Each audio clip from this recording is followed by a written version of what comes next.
Mga kaagimat, merong nag-send sa akin ng video mga kaagimat na isang vlogger na naghahamon sa mga albularyo or meron siyang question, gusto niya sagutin.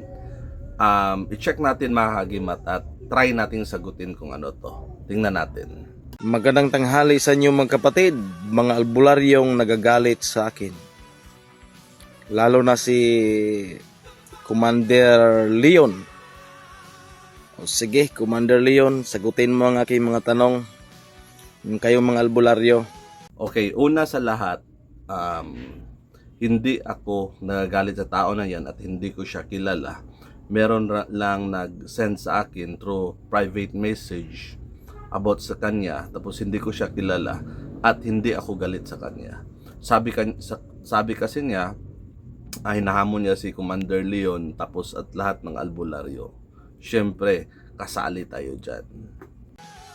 Nagtuturo ba si Jesus? Nagtuturo ba si Jesus ng bao ng niyog? Una, mga kaagimat, sabi niya, nagtuturo ba si Jesus about bao ng niyog? Sa paglalagay ko, gawing anting-anting.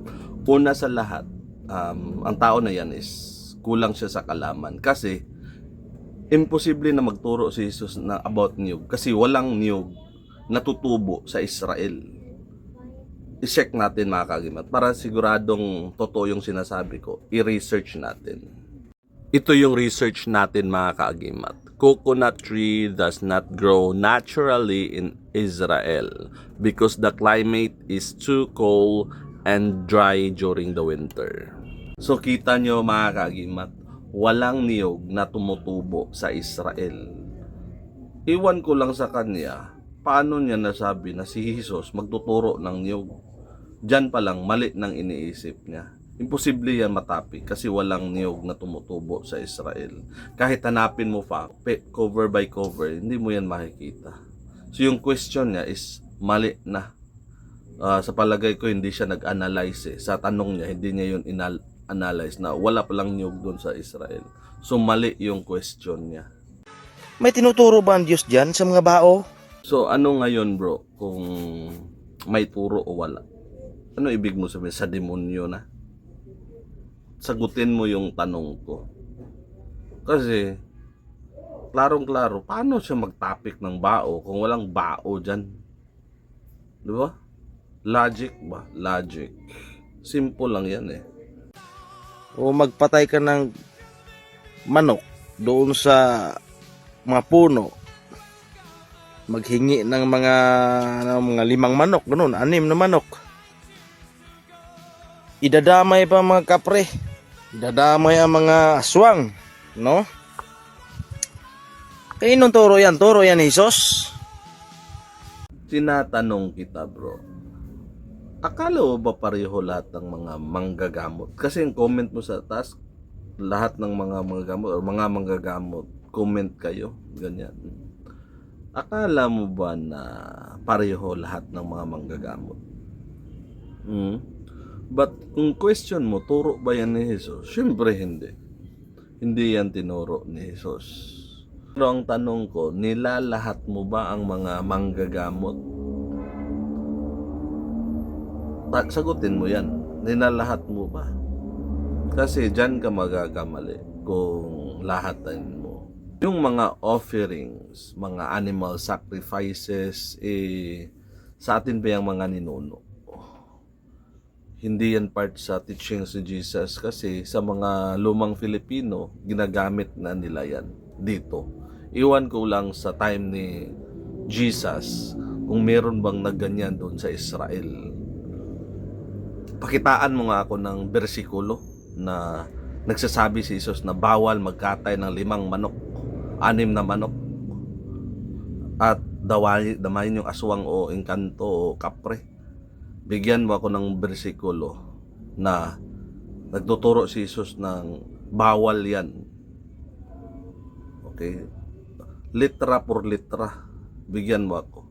Kasi yung logic mo kasi, yung time ni Jesus, iba yung teachings. Pero yung gamit ng mga manok, mga albularyo, dito yun sa Pilipinas nung unang panahon. Okay? Pero ako, personally, hindi ako nagpa-practice ng ganyan. dahil sa belief ko. Iba kasi yung sistema ko, iba yung pamamaraan ko. Pero, sinasabi mo, mga magagamot, comment kayo, sinagot ko.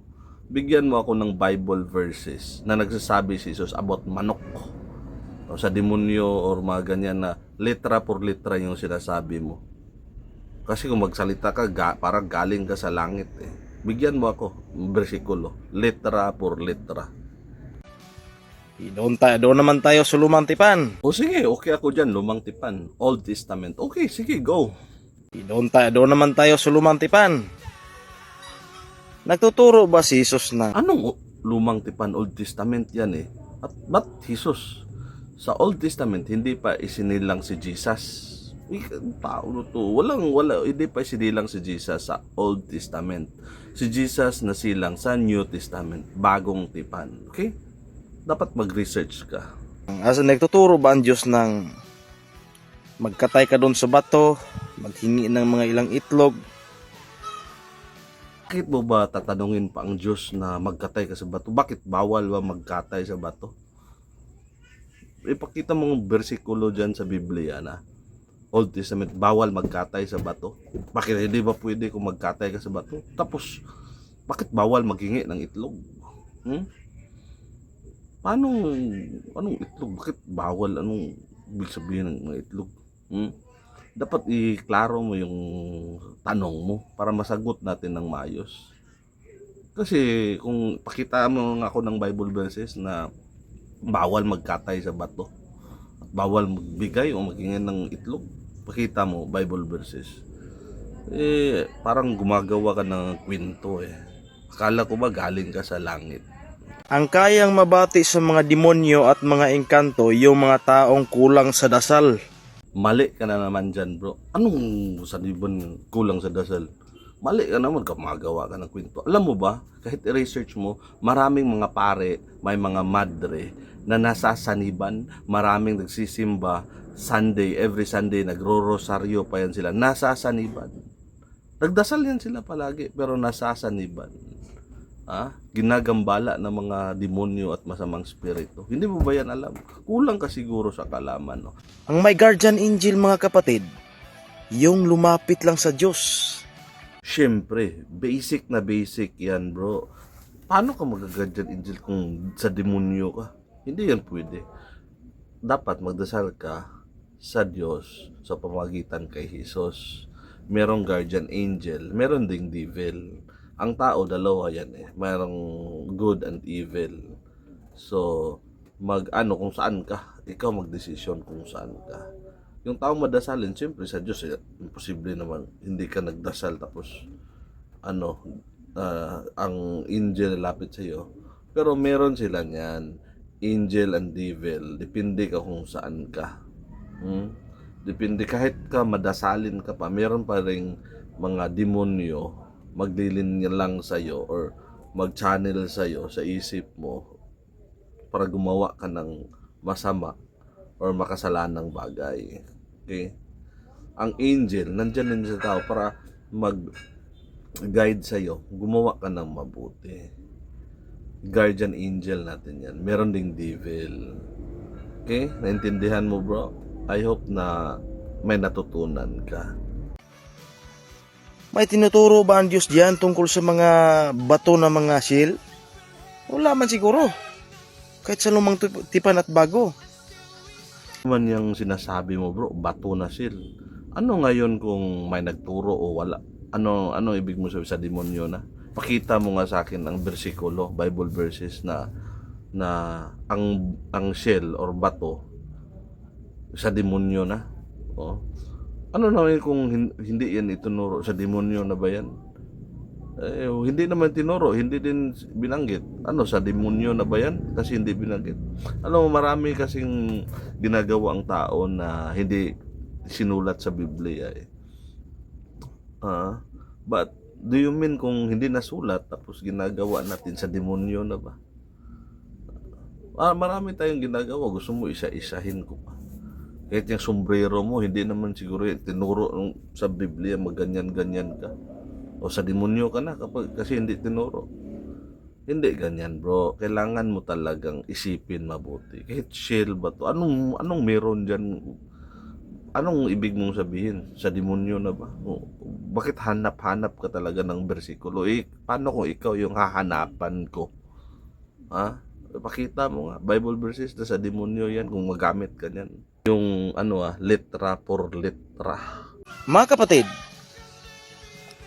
alam nyo, sa totoo lang, kung may alam nyo ang tama at mali, bakit tayo mananalig sa mga anting-anting, no? Ano mang imposible sa Diyos? Sa totoo lang. Una sa lahat, bro, sino nagsabi sa'yo na nananalig kami sa anting-anting? Sa Diyos kami nagnanalig. Kaya nga dasal kami ng dasal eh. Sino ba nagsabi yung nalig ng anting-anting? Sa Diyos kami nanalig. Through Him, sa Diyos, sa pamamagitan niya, siya mag-empower sa mga gamit namin. Meron sa Biblia yung mga holy object. Okay? So, yung Diyos, pwede siyang maggawa na magiging holy. Okay? Matakot ang gamitin siya sa pang-alis ng masamang spirito, mga demonyo. Okay, pwede siyang gamitin. Kaso lang, ginagawa mo lang mali yung iba. Bakit tayo mananalig sa mga anting-anting, no? Ano mang imposible sa Diyos? Sa totoo lang. Sino bang nagsabi sa'yo na merong imposible sa Diyos? Sino ba? Ikaw naman lang nagsalita niyan. Naggawa ka naman ng kwento mo na may imposible sa Diyos. Siyempre, walang imposible sa Diyos. Klaro yan. Alam yan ng lahat. Kasi, pinaghandaan natin dyan, kaaway. Kung mabuti ka lang tao, yung wala ka man sigurong kaaway. Di ba? Wala ka sigurong kaaway. Hindi yan totoo, bro. Mali ka na naman yan. Pakinggan mo yung news. Nanonood ka ba ng mga video, mga news sa cellphone mo? Tingnan mo yung nangyayari sa bansa natin. Napakaraming mga biktima ng mga pagpatay, pagpaslang, or mga insidente, binugbog, nangyari sa bansa natin. Wala yung mga mababait. Madami dyan mga mababait. Ang dami dyan nagsisimba tuwing linggo pero sinasaktan, pinapatay, binubugbog ng mga masasamang tao. Kaya mali yung sinasabi mo, bro. Kung buti kang tao, wala kang kaaway. Mali yan. Kahit tingnan mo yun, i-research mo yan, bro, para malaman mo, para maintindihan sa utak mo ba. Kasi parang ngayon ka palang pinanganak eh. Ang dami mong hindi alam, bro. At saka, wala namang imposible sa Diyos kung Sino nagsabi sa'yo, bro, na may imposible sa Diyos? Walang imposible sa Diyos. Alam yan ng lahat. protektahan ka sa Diyos, lumapit ka sa Diyos, bigyan ka ng guardian angel, hindi maayos ang buhay mo. Nagkwintong barbero ka na naman, bro. Kwintong barbero yung ginagawa mo. Hindi ganyan kadali, bro. Kwintong pambata yan eh. Parang storytelling yung mo eh. Kaya sabi mo, guardian angel.